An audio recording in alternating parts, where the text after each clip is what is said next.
Well, already, and welcome back to the Active Self-Protection Podcast. I'm yet again your host, Mike Pulliver, and I remain... Henry Holsters is one of the few holster makers I trust to make a quality appendix carry holster that meets all the requirements of a holster. Check them out at a link in the description. With any luck at all, your favorite former Fed with me today, a new friend of mine. His name is JD. JD lives in northern Idaho. He is married with children, and he has an interesting job. He makes custom first aid kits. And he and his wife teach some classes. Talk to us about, first of all, how are you? Very well, thank you. Outstanding. And I appreciate the setup, the sheet in the back and everything. You look really nice and professional, better than I do on my own show. How dare you? It's all my wife. She gets all the credit. Yes, they should always get all the credit. So what is exactly that you do? I said you make first aid kits, custom first aid kits. I didn't realize there was a market for that. So who is the consumer for a custom first aid kit? So we have a steady line of kits that we make, just standard kits. And my wife carries one right now with the kids that keeps them safe. But we've had different churches and preparedness groups come up and say, we already have this segment done. Like we have boo-boo stuff forever, but we need the trauma stuff done. Mm-hmm. And so we can take a look at what they want or what they need and whittle it down to what would be best for them. And we found that a lot of these people wanted training with the kits and not just buy it and that's it.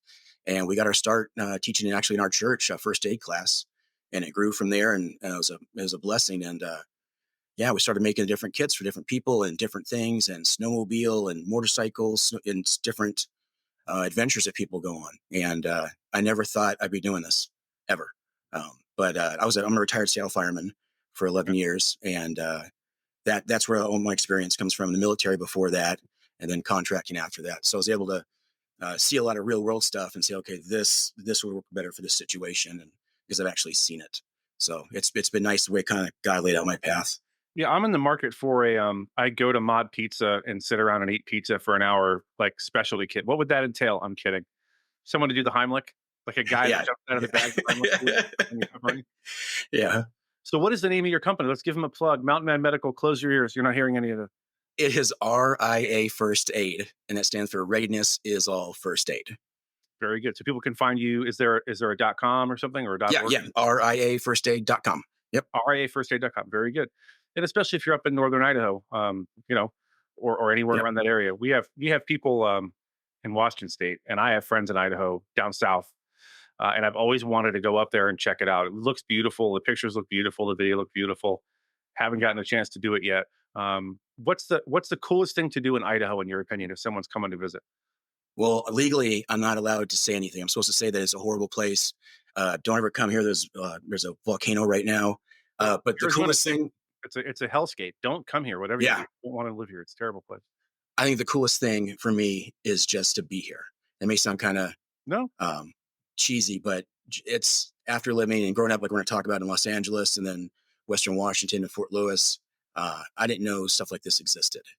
So just being here, I'm just thankful for that. Yeah, I've been fortunate you traveled probably the world, obviously, in the military, and you've lived in very different sorts of places. And I'm always struck when I go to a place and I'm like, and I hate to say this, but I'm not being an elitist. I just go to certain places and I'm like, there's no industry in this place. It's bleak. The outlook is bleak.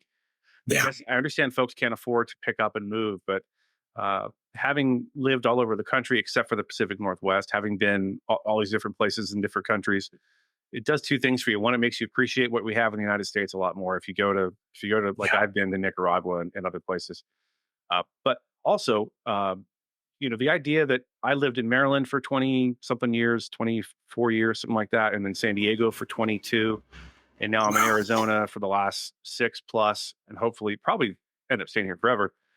But I feel like I've lived 1,000 lifetimes, having lived in these different places and have these different experiences. So I feel very blessed. Yeah. Anyway. With that said, you alluded to the fact that you grew up in the LA area. Can I ask how old you are? Yes, 47. 40. Okay, so you're 5 years younger than me. Okay. So spoiler alert, part of the story involves the 91 LA riots. 91, right? Not 92? 92. 92? Okay, sorry. Yeah. 92 LA riots. And I think it's important to set the stage for you, JD, that you were there, you lived there and lived through it and were close to it. But that really truly was a national story, like the Rodney King story, like the O.J. Simpson story. People who grew up outside of LA don't know the perception that everyone else has of LA growing up, because every TV show, every movie Yep. seems like is in LA because that's where film industry is and the TV industry to a large extent. So when I moved to California, when I crossed the border from Arizona into California, I was headed to Barstow and I saw the first CHP cruiser. I was like, bro, that's Chips. Like that was my childhood in a nutshell. It's John And, Baker right there. and seeing all these things. So that was a national story. And people were following that very closely, at least where I was in Maryland. So I imagine it was probably everywhere. And it was just so confusing and heartbreaking to see. And especially being as young as I was, as I in 92, I was 20, 21, uh, not having been to LA, not knowing the socioeconomic setup, not knowing this history of strife with the police department between some of the communities and the gang wars and everything. It was confusing and sad to most of us. Like, why is this happening? Yeah. We're not going to address that exactly right now. We are going to talk about your experience during that time. So you can set this up however you want. Your dad was or is an Was. LA Fire Department. No, my dad was Southern California Edison. It was like a city light in other Oh, I'm sorry. Oh, states. Yeah, I confused yeah, what you did with we did. I'm sorry. yeah. Okay, so yeah, just start us off wherever you like to tell the story. It's up to you. Sure. So a little bit of backstory, which is going to come into play later. When I was younger, when I was about 10 or 11, we used to have a cabin out in the Mojave Desert. And it was just four walls with studs and a flat roof. It was barely a cabin. And I loved it. And we would go out there and shoot all the time. It was about a 4-hour drive from LA. And we'd spend weekends there. And it was just the hangout for our family. Oh, what a great So memory. one day, yeah. So one day I go walking, just looking around like a kid with my toy guns. I'm about 10 or 12 and I run across 5 or 7 wild dogs, and they start paralleling me. And I think, okay, time to turn around, go home. So I'm about 2 miles from home, and they parallel me the entire way. And I thought, oh dear God, what do I do? These are Mhm. wild dogs. I have a toy rifle. It's nothing. I don't know what to do. So thank God they didn't pursue me. They nipped at me, they barked at me, and like made like they were going to come at me, but they didn't. Right. So I get home safe. They break contact. They take off, and I'm just terrified. So I went to my dad and said, all right, what do I do? So my father was a Marine in the reserves for about 7 or 8 years before Vietnam. Mhm. And during Vietnam, he was too old to get drafted, so he volunteered. And so he studied what the French had done wrong in Vietnam. So he was ready.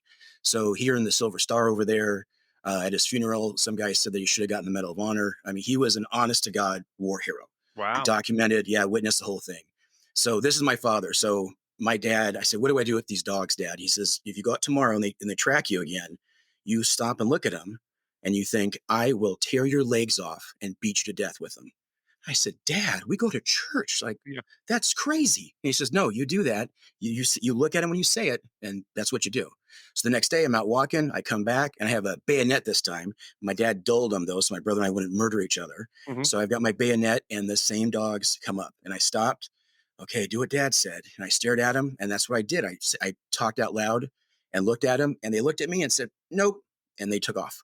And I Okay. was so excited. Yeah, I was so excited. Oh my gosh. And so I went home, and so that's the backstory that will come into play later. But yeah, I always tell people my brother and I were raised with the Marine Corps, not Yeah. so much normal things. Yep. Yeah. Yeah, so I was raised by the Navy, more or less. My dad yeah, was a yeah, skipper in the 50s, 60s, and 70s during the height of the Cold War. So yeah, I can identify with that to a degree. yeah. I think it's a blessing. Mhm. Yeah.